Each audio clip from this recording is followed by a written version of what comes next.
Bonjour tout le monde. Alors, cette vidéo-ci, c'est une première de deux.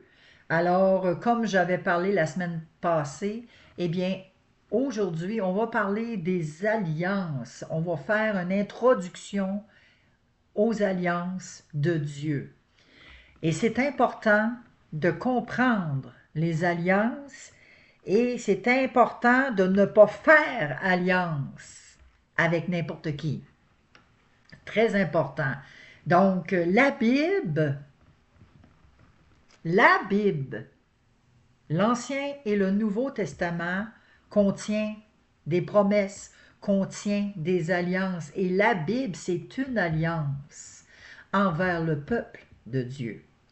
Et quand on parle d'Ancien Testament ou de Nouveau Testament, le mot testament, ça veut dire pactos en grec.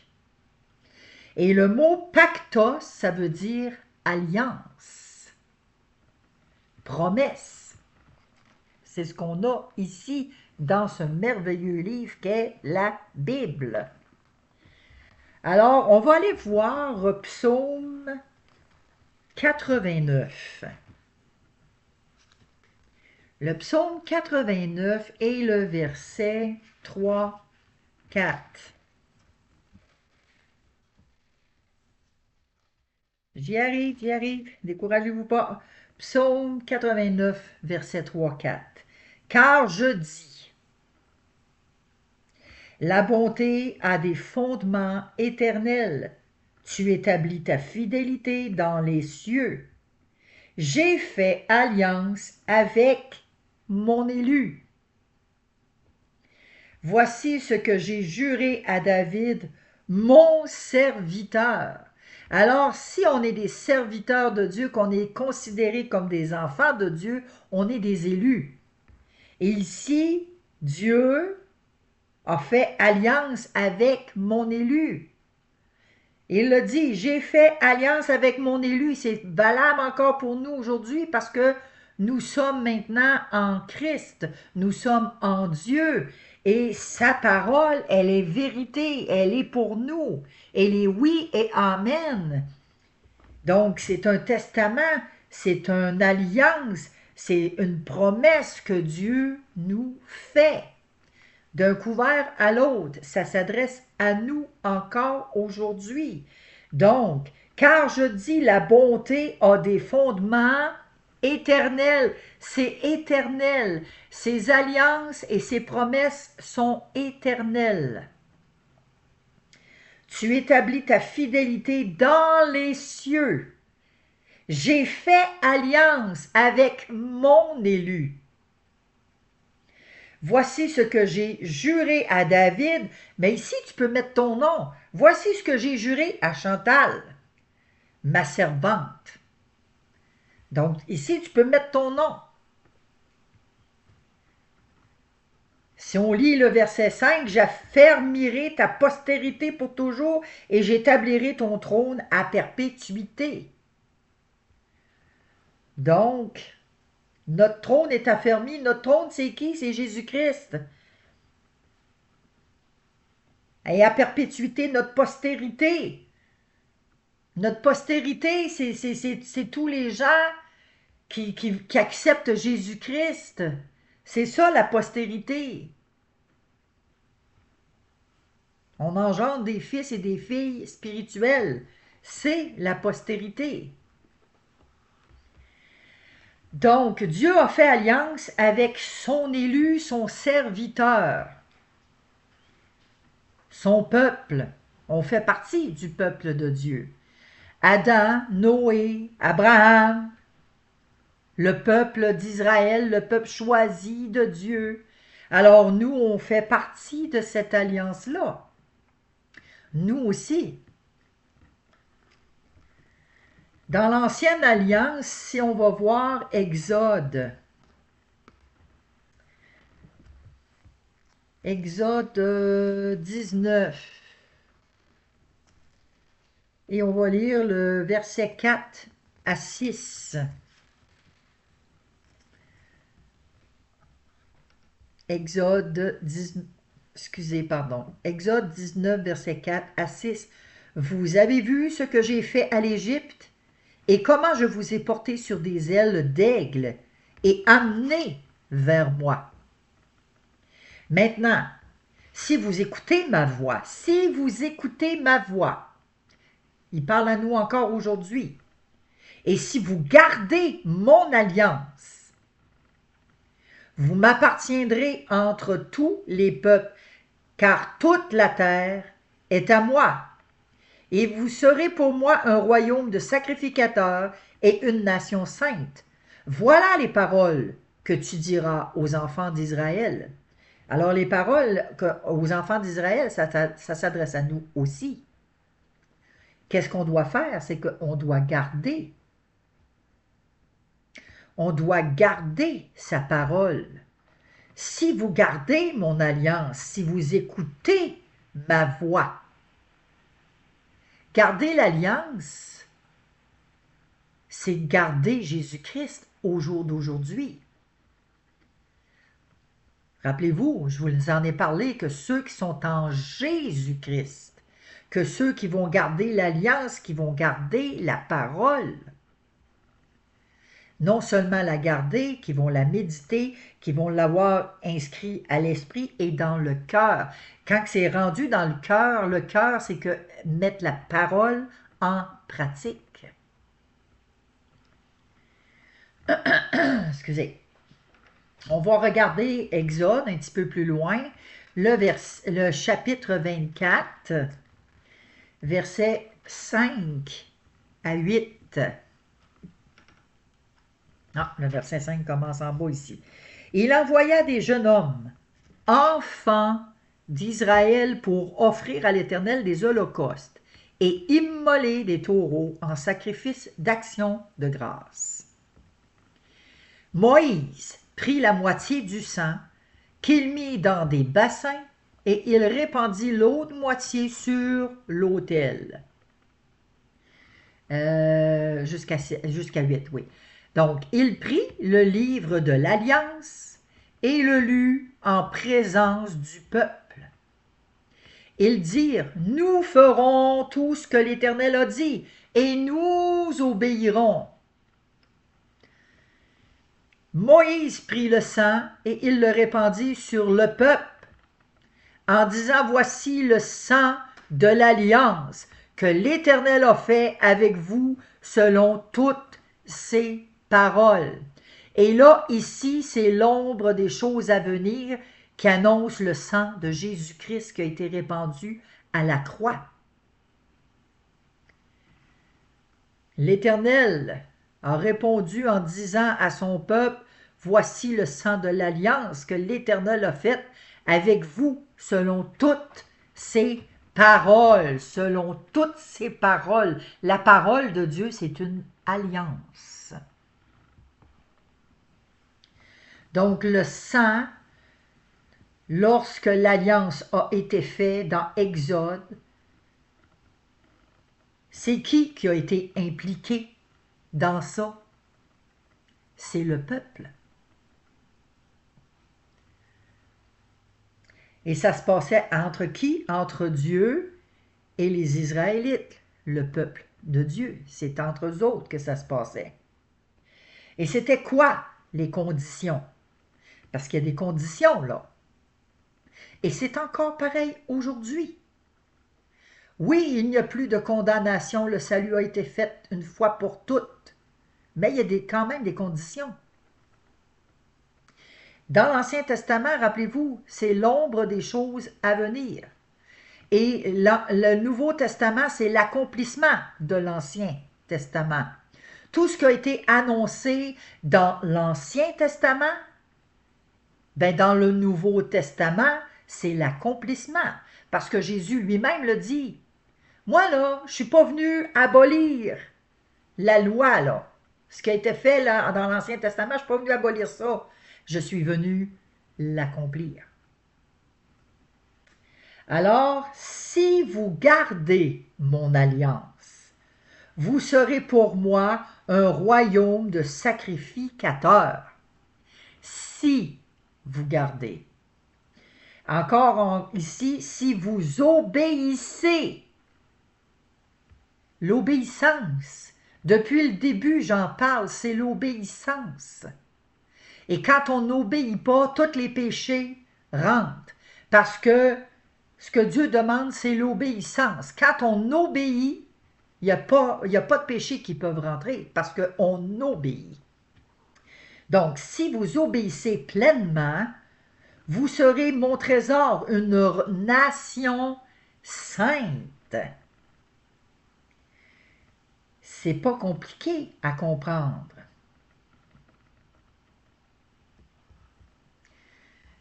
C'est pas compliqué à comprendre. Donc, on voit qu'il y a la loi et qu'il y a les paroles des prophètes dans ça ici. Parce que c'est une parole prophétique qui a été annoncée. Et le peuple a dit, ben nous obéirons. Voici le sang de l'alliance de l'Éternel a fait avec vous selon toutes ses paroles. Et là, eux ont dit, ben on va obéir. On va obéir, nous obéirons. Le sacrifice offert à Dieu, la moitié du sang. Sur l'autel et sur le peuple. Le sang, ça représente la vie. Il a aspergé le peuple. Il a lancé le sang, il a aspergé le peuple pour que le peuple ait la vie. Mais il y en a qui ont péri quand même. Ils étaient aspergés par le sang. Mais il y en a qui ont péri. Il y en a qui n'ont pas entré dans la terre sainte à Canaan. Il y en a qui ont péri. Et il y en a encore aujourd'hui qui périssent, même si on a été aspergés par le sang de Jésus-Christ. Si on garde l'alliance et si on obéit. Mais si on n'obéit pas, qu'on ne garde pas l'alliance, ben on va périr. C'était comme ça avant, et même si le sacrifice a été fait une fois pour toutes, ben c'est facile de rejeter le sacrifice. Le sacrifice, si on le rejette, c'est quand on désobéit et qu'on commet des péchés délibérément. On tombe dans le péché, puis on reste dans le péché. Fait que si tu restes dans le péché, je suis désolé, mais même si tu te laves dans le sang de l'agneau, puis que tu demeures dans le péché, ça ne marche pas. Exode 32. Oui, on est dans l'Ancien Testament, mais l'Ancien Testament, c'est des vérités. Exode 32, verset 1. Le peuple, voyant que Moïse tardait à descendre de la montagne, s'assembla autour de Aaron, son frère, et lui dit, « Allons, fais-nous un Dieu qui marche devant nous, car ce Moïse, cet homme qui nous a fait sortir du pays d'Égypte, nous ne savons ce qu'il est devenu. » Parce que Moïse tardait à venir. Ils n'ont pas attendu le temps de Dieu. Le peuple n'a pas attendu parce que la volonté de Dieu n'est pas notre volonté. Les voies de Dieu ne sont pas nos voies et le temps de Dieu n'est pas notre temps. Et là, parce que Moïse tardait à descendre, ben ils ont dit à Aaron, le frère à Moïse, ben écoute là, fais-nous un Dieu qui va marcher devant nous. Et c'est là qu'ils ont fait fondre de l'or pour faire un veau. Hein? Ils ont coupé l'alliance avec Dieu en faisant un autre Dieu. La loi, elle a été brisée. Aaron lui-même façonne le veau d'or. Peu de temps après que le peuple avait dit « Nous ferons tout ce que Dieu nous demandera de faire ». Rappelez-vous, il faut aller le relire parce que je trouve ça important. Je pense que c'était dans Exode 19. C'est important, là, qu'on comprenne. Parce que des fois, notre langue, hein, on vient de le lire la semaine passée, la langue, c'est un petit membre, mais la langue, là, elle n'est pas domptable. Alors, le psaume Exode 19, versets 4 à 6, euh, euh, vous avez vu ce que j'ai fait à l'Égypte et comment je vous ai porté sur des ailes d'aigle et amené vers moi. Maintenant, si vous écoutez ma voix et si vous gardez mon alliance, vous m'appartiendrez entre tous les peuples, car toute la terre est à moi. Vous serez pour moi un royaume de sacrificateurs et une nation sainte. Voilà les paroles que tu diras aux enfants d'Israël. OK, là on a vu ça, Exode, c'est dans Exode 24. On va aller voir Exode 24, de 5 à 8. Il envoya des jeunes hommes, enfants d'Israël, pour offrir à l'Éternel des holocaustes et immoler des taureaux en sacrifice d'action de grâce. Moïse prit la moitié du sang qu'il mit dans les bassins et il répandit l'autre moitié sur l'autel. Il prit le livre de l'Alliance, qui était la Torah dans ce temps-là, parce que le Nouveau Testament n'existait pas, c'était l'Ancien Testament. Alors il prit le livre de l'Alliance et le lut en présence du peuple. Ils dirent, qui ça qu'ils dirent? C'est le peuple qui ont dit, nous ferons tout ce que l'Éternel a dit et nous obéirons.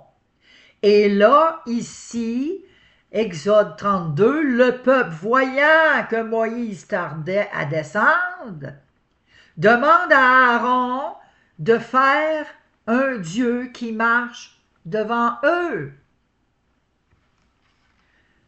La même bouche dit on va obéir, puis on va faire ce que Dieu nous demande, puis la même bouche va dire fais-nous un autre Dieu.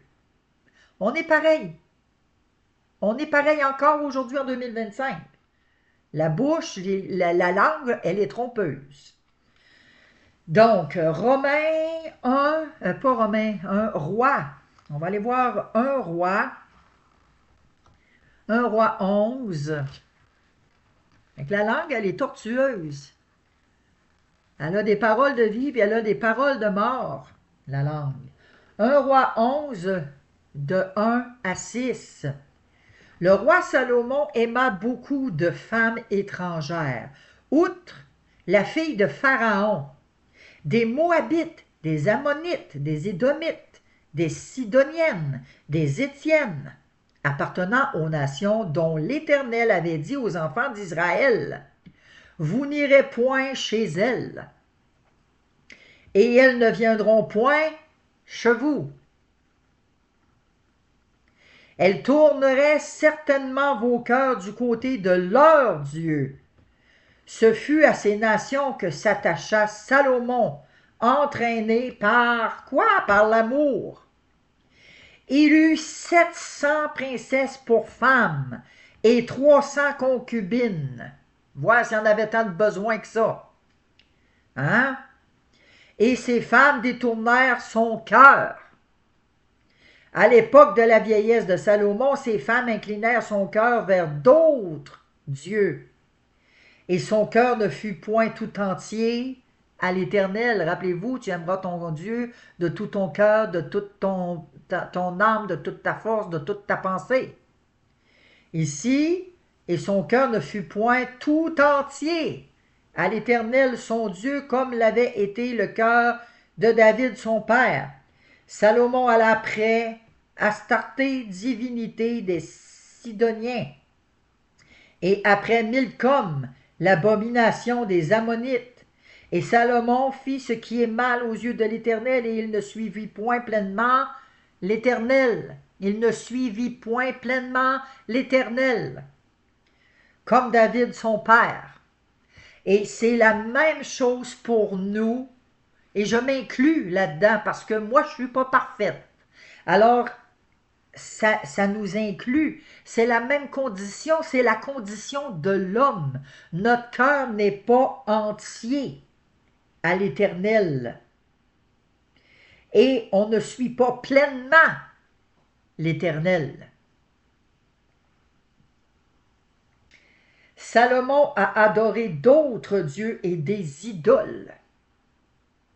On le fait aussi dans nos vies, encore aujourd'hui. Si on n'a pas Jésus puis on n'a pas Dieu en priorité dans notre vie, c'est qu'on a des idoles. On a d'autres dieux. Le peuple fera de même. Arrivent les prophètes annonçant l'avenir, ce qui va arriver. Et là, on le voit parce que là, les prophètes vont parler puis ils vont dire, voilà ce qui va arriver. La mort de Salomon.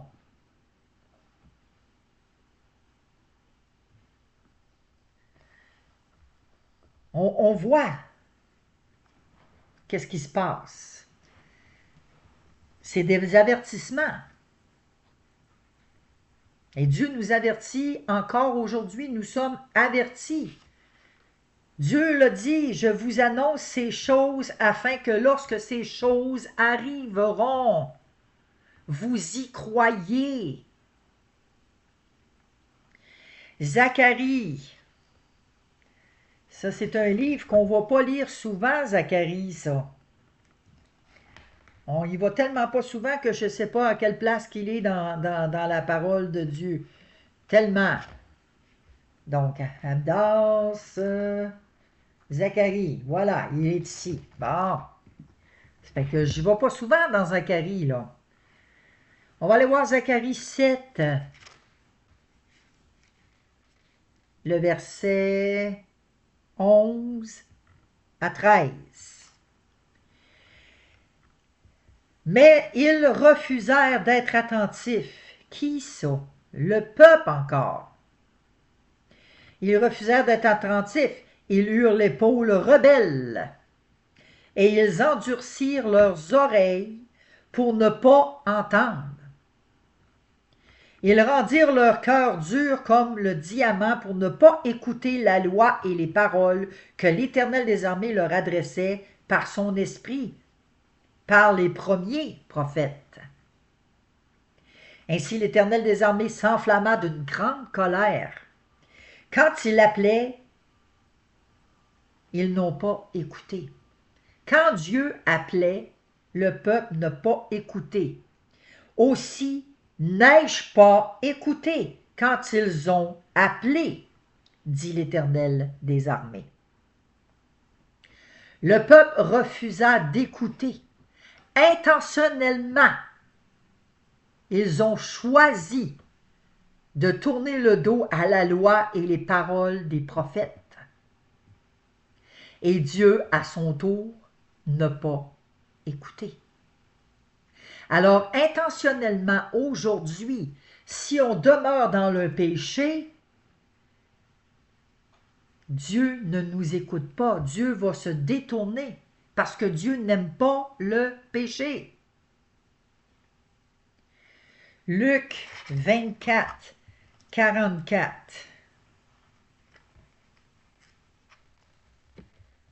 On va y arriver. Luc 24, 44.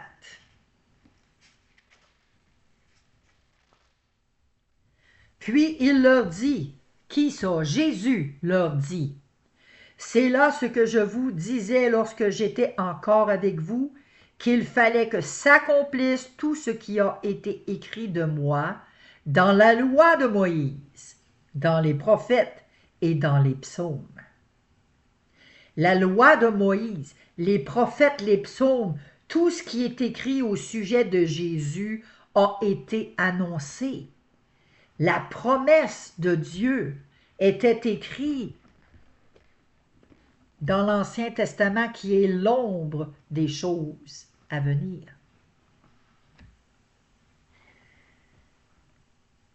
Acte 13. Acte 13, 27. Acte 13, 27. Car les habitants de Jérusalem et leurs chefs ont méconnu Jésus. Ça veut dire qu'ils ne l'ont pas connu du tout. Méconnu, c'est ne pas connaître. Et en le condamnant, Ils ont accompli les paroles des prophètes qui se lisent chaque sabbat. Alors les pharisiens, les scribes lisaient dans les synagogues à chaque sabbat les prophéties de Moïse, des prophètes et les psaumes. C'est ce qu'ils avaient. Il n'y avait pas le Nouveau Testament, ils lisaient dans l'Ancien Testament. Ils lisaient les prophéties à propos de Jésus, mais ils n'ont pas connu Jésus quand Jésus est arrivé en son temps. Ils ne l'ont pas connu. Les Israélites ont condamné Jésus comme dans les Écritures qu'ils lisaient à chaque sabbat. C'était déjà annoncé à l'avance. C'était déjà prédit à l'avance qu'est-ce qu'ils allaient faire. Et ils ont exactement fait ce que les Écritures ont dit. Donc, il manquait de connaissance et de compréhension à ce moment-là. C'est parce qu'ils lisaient, mais ils ne comprenaient pas la prophétie. Ils étaient aveugles. Et ils étaient sourds parce qu'ils n'ont pas voulu entendre. Ben non, c'est pas ça que ça veut dire. Là. Non, non, non, non, c'est pas ça. Oui, c'est ça. Non, non, non, c'est pas ça. Ils n'ont pas voulu entendre, ils n'ont pas voulu voir. Alors, ils étaient des aveugles et sourds. Ils n'ont pas réalisé parce que c'était une prophétie qui a été scellée à leurs yeux. Scellée, c'est qu'ils ont eu un esprit d'aveuglement pour qu'ils ne voient pas. Ils n'ont pas vu non plus. Jean 5, versets 39 à 40.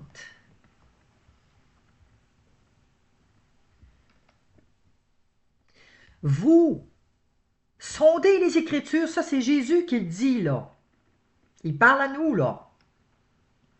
Vous sondez les Écritures parce que vous pensez avoir en elles la vie éternelle. Ce sont elles qui rendent témoignage de moi, et vous ne voulez pas venir à moi pour avoir la vie.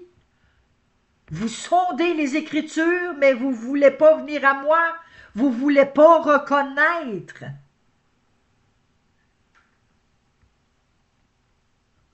Quand même, ils étudiaient les Écritures.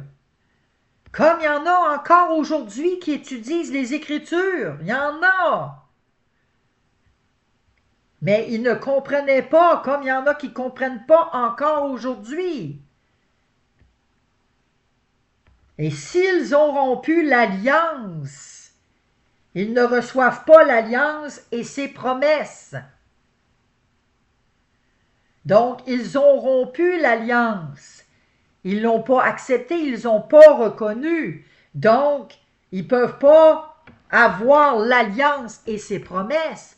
C'est la même chose pour nous avec Jésus aujourd'hui. C'est possible de rompre cette alliance-là. Et si on rompt notre alliance, on ne pourra pas hériter des promesses. C'est possible. Si on est capable de passer des ténèbres à la lumière, on est capable de passer de la lumière aux ténèbres. Oui, il y en a qui vont dire « Ah, ben là, non, là, tu te trompes parce que ni la mort, ni la vie, ni les choses présentes, ni les profondeurs, ni ci, ni ça ne nous séparera de l'amour de Jésus. » Effectivement, Jésus va continuer à nous aimer. Il n'y a rien qui va nous séparer de son amour. Mais son amour ne suffit pas pour que nous, on choisisse de demeurer dans son alliance. Et Jésus, nous laissant libres, oui, il a sacrifié sa vie, il a versé son sang une fois pour toutes, pour toi, pour moi. Mais là, moi aujourd'hui, oui, je l'accepte, mais attention, celui qui se croit debout, prenne garde de tomber. Aujourd'hui, oui, ça va, mais demain, il n'y a rien qui me dit que je peux renier Jésus demain, que je peux changer puis que je peux couper cette alliance-là. Il n'y a personne qui va ravir de ma main, sauf une personne, moi.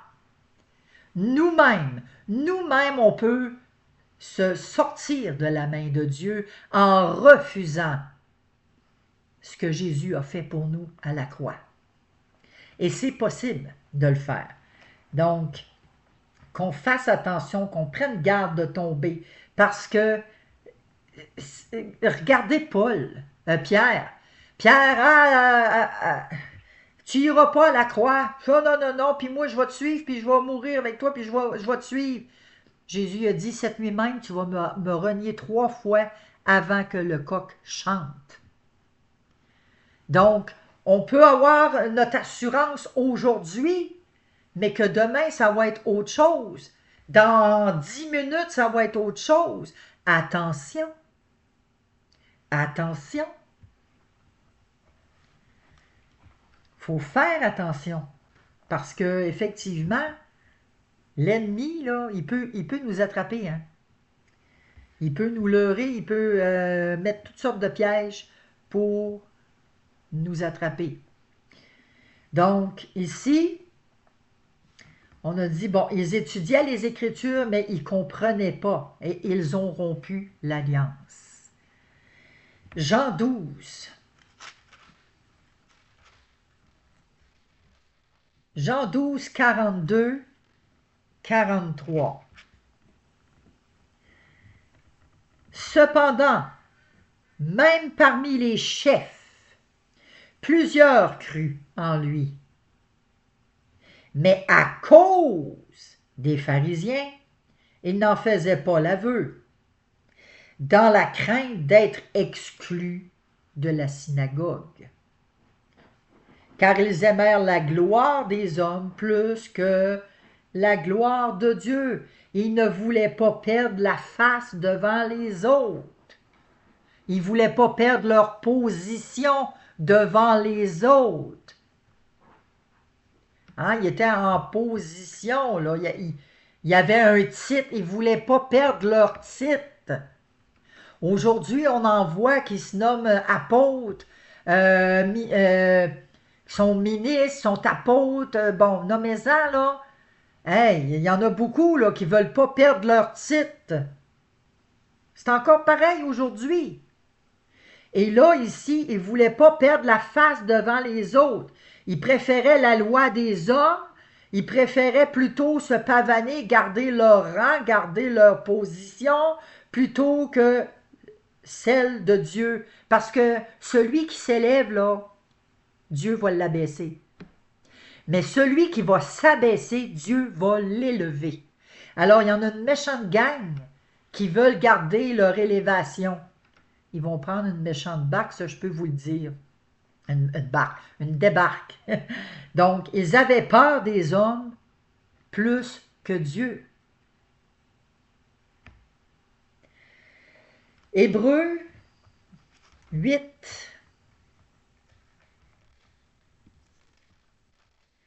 Hébreux 8, on va lire le verset 10. On l'a déjà lu la semaine passée. Mais voici l'alliance que je ferai avec la maison d'Israël. La maison d'Israël, c'est nous, encore aujourd'hui. Après ces jours-là, dit le Seigneur, je mettrai mes lois dans leur esprit. Je les écrirai dans leur cœur. Et je serai leur Dieu, et ils seront mon peuple.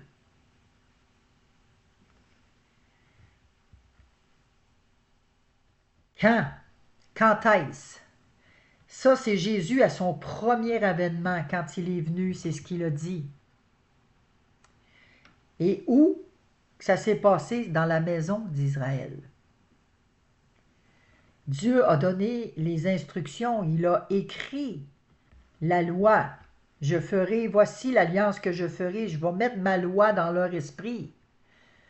Je vais écrire ma loi sur leur cœur, dans leur cœur.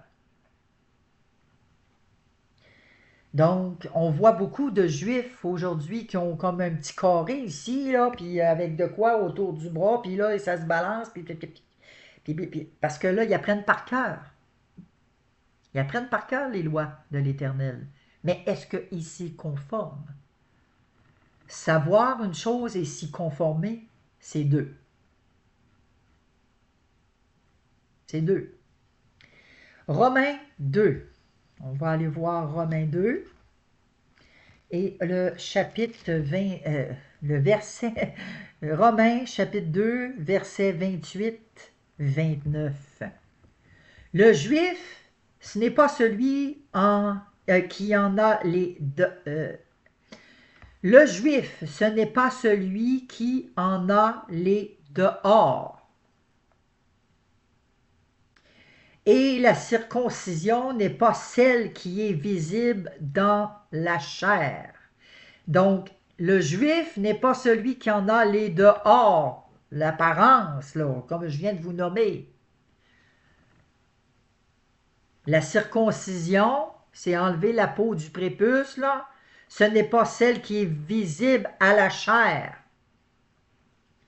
Mais le juif, c'est celui qui l'est intérieurement. Et la circoncision, c'est celle du cœur, selon l'esprit et non selon la lettre. La louange de ce juif ne vient pas des hommes, mais de Dieu. C'est de l'intérieur qu'il faut changer.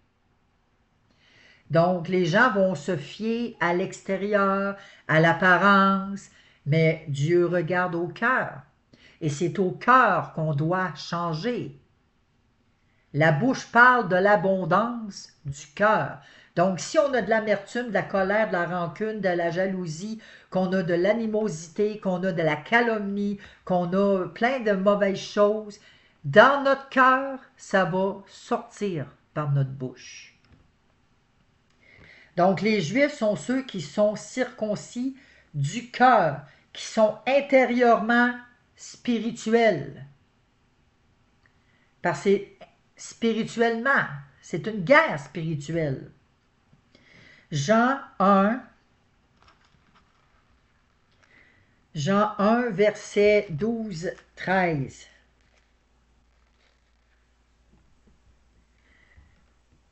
Mais à tous ceux qui l'ont reçu, à ceux qui croient en son nom, elle a donné le pouvoir de faire quoi? De devenir enfants de Dieu. À tous ceux qui l'ont reçu, à tous ceux qui croient en son nom. Oui, ça nous a donné le pouvoir de devenir enfants de Dieu. Lesquels sont nés non du sang, ni de la volonté de la chair, ni de la volonté de l'homme, mais de Dieu.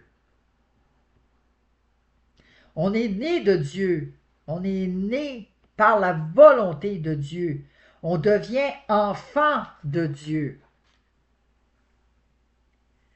Si on l'a réellement reçu. Et si on l'a reçu, on va le garder, on va le chérir. On va le garder dans notre cœur. On ne le laissera pas partir, on ne le laissera pas aller, parce que si on s'en débarrasse, qu'on laisse aller, on va mourir, on va périr. Donc, même si la parole de Dieu que dit qu'il n'y a personne qui va les ravir de ma main, là, c'est vrai qu'il n'y a personne, mais la seule qui peut ravir, on peut se ravir nous-mêmes de la main de Jésus quand on rejette ces choses-là, qu'on renie Jésus, parce que ça peut arriver. Les temps difficiles s'en viennent. On n'a pas vécu les persécutions encore.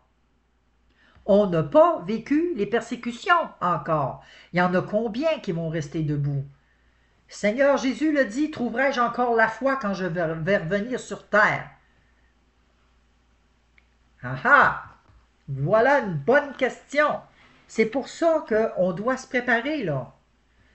On ne peut pas faire semblant. On doit se tenir prêt. Puis on doit s'ancrer dans la parole de Dieu. C'est une urgence. Luc 22, verset 20. Luc 22, verset 20 nous dit « Il prit de même la coupe après le souper. Et la leur donna en disant, cette coupe est la nouvelle alliance en mon sang qui est répandu pour vous. Rappelez-vous l'Ancien Testament. Quand il a pris le sang, il en a mis la moitié sur l'autel, puis il a répandu le sang sur le peuple. On l'a lu tantôt. Rappelez-vous. Donc, cette coupe est la nouvelle alliance en mon sang qui est répandue pour vous. Donc, c'est une nouvelle alliance dans le sang de Jésus. Et comment faire pour garder cette alliance? Comment qu'on fait pour la garder? Parce que c'est possible de perdre cette alliance-là. Allons voir Hébreux 8, 10. On l'a lu tantôt, mais on va retourner le lire quand même parce que c'est important qu'on comprenne, qu'on saisisse. Hébreux 8, 10 nous dit, « Mais voici l'alliance que je ferai avec la maison d'Israël. Je vais répandre mon sang. Voici, mon sang est répandu. » C'est le sang de la nouvelle alliance. Comment faire pour la garder? Après ces jours-là, dit le Seigneur, « Je mettrai ma loi dans leur esprit, je les écrirai sur leur cœur. Et je serai leur Dieu et ils seront mon peuple. » Comment qu'on fait pour garder l'alliance? En méditant, en mémorisant la parole de Dieu, non seulement la méditer et la mémoriser, mais la mettre en pratique. Il y a une différence entre la garder ici, au niveau du coco, là, puis le cœur. Il y a une différence entre les deux. On peut la garder ici, puis qu'il ne se passe rien là. Mon peuple m'honore des lèvres, mais leur cœur n'y est pas. Donc, il faut relier ces deux-là ensemble. Un ne va pas sans l'autre. Il peut fonctionner ici tout seul, mais si ici ça ne fonctionne pas, ça ne marchera pas non plus. On n'est pas dans l'alliance de Dieu. Quelles sont les choses que nous devons garder dans le sang de la nouvelle alliance? C'est quoi les choses qu'on doit garder? Ben, on doit garder dans notre esprit les lois. Mais on va aller voir Jean 14. On va aller voir Jean 14 qui nous dit au verset 23-24.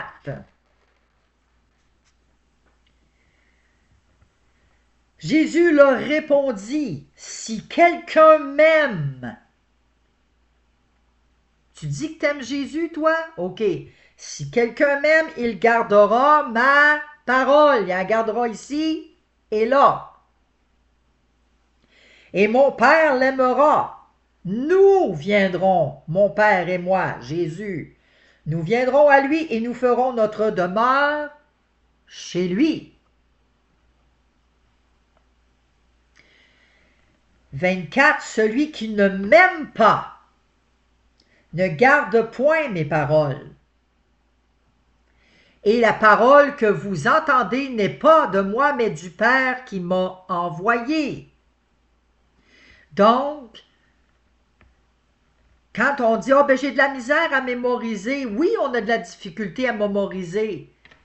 Mais si on a de la difficulté à mémoriser, efforçons-nous du moins à pratiquer qu'est-ce qu'on lit, à mettre en pratique qu'est-ce qu'on lit. Le plus possible. On ne peut pas le mémoriser, mais Seigneur, aide-moi à pratiquer. Mais Seigneur aussi, que ton Saint-Esprit me donne l'intelligence pour que je retienne ta parole ici. Qu'elle ne reste pas juste là, mais qu'elle descende là. Donc, quelles sont les choses que nous devons garder dans le sang de la Nouvelle Alliance? C'est la loi de l'Éternel. Ces enseignements sont nos lois dans notre esprit, dans notre cœur. Les prophéties et les promesses du Nouveau Testament. Matthieu 5, 21, on va terminer là-dessus parce que je ne veux pas trop m'étirer non plus. Quand c'est trop long, on vient qu'on décroche, puis moi, ben c'est ça. Quand c'est trop long, moi-même, je décroche. Donc, Matthieu 5, 21, 22. Vous avez entendu qu'il a été dit aux anciens, Tu ne tueras point, celui qui tuera mérite d'être puni par les juges. Mais moi, Jésus, je vous dis que quiconque se met en colère contre son frère mérite d'être puni par le juge. Que celui qui dira à son frère raca, imbécile, innocent, idiot, mérite d'être puni par le Sanhédrin, et que celui qui lui dira insensé mérite d'être puni par le feu de la géhenne. La colère égale à un meurtre. Si on se met en colère, on est comparé comme un meurtrier. Combien de fois avons-nous manqué aux enseignements? Combien de fois qu'on s'est mis en colère? De nombreuses fois. Veillez, soyez sages. Un petit dernier, Matthieu 25. Puis après, là, j'arrête ça parce que vraiment, tu sais, je veux pas vous tanner, que ça soit trop long non plus. Donc, Matthieu 25, on va aller lire de 1. Voyons, je vais y arriver, décourageons-nous pas. La parabole des 10 vierges. Non, tiens, je vais vous le laisser. On finit avec ça. La parabole des 10 vierges. Allez lire Matthieu 25 de 1 à 13. Qu'est-ce qui parle de la parabole des 10 vierges là-dedans? Et le Seigneur nous demande de veiller, qu'on soit sage, qu'on soit prêt, qu'on se prépare. Donc, ça va être votre devoir cette semaine d'aller lire et demander au Saint-Esprit de vous aider à comprendre cette parabole-là. Et demander au Seigneur aussi, Seigneur, est-ce que je suis aligné avec ta parole? C'est de s'auto-évaluer, de se réaligner vraiment avec ce que Dieu nous demande de faire, avec la volonté de Dieu.